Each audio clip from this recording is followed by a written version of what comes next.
Labą dieną, mėly žiūrovai.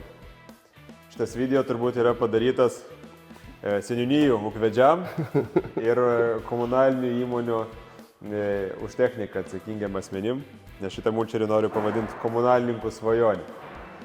Arba didelių ūkių aplinkos svajonė.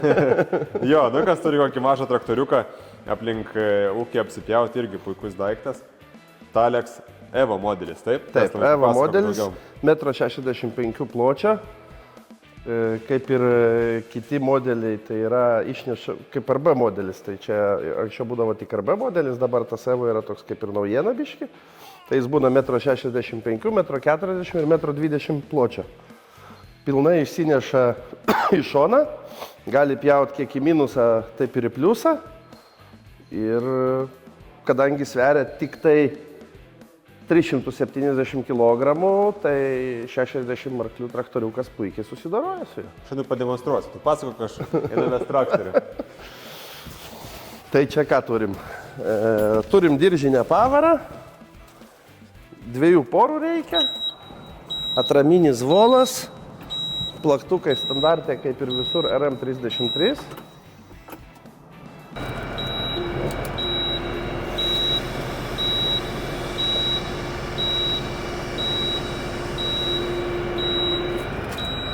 Puikiai tiks apsipjauti pakelės, kai nereikia traktorium važiuoti palei pat kraštus. Dar kaip matome, truputį palauk, parodyk čia iš arčiau. Turim dantytus priešpeilius, tam, kad jeigu pjaunant šoninius krūmus būtų į ką atsiremtų ir gražiai nupjautų. Štai va. MTZ60 puikiai tvarkosi su tokį svorį, ne? Mes juokavome, kad MTZ60, nes čia traktorius... Traktorius modelis MT3.60.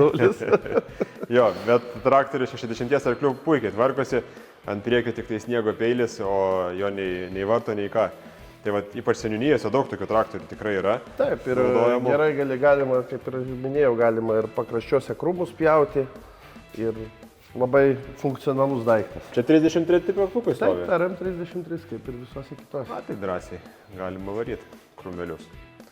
Tai va, mėlyjeji, jeigu tokio reikia ir turit mažą traktorių ir galvojat, kaip tą šalikelę sutvarkyti. O jeigu turit Belarusą, tai iš vis nejaus. Belarusui gali būti toks arba jau didesnis, arba modelis, jeigu turite sudėtingesnės sąlygas. Taigi kviečiam kreiptis į savo regiono vadybininkus ir jums pristatysim tokį puikų gražų mulčerį. Vienas jau pas mus sandėly, todėl galite spėti įsigyti dar iki naujų metų. Iki. Iki.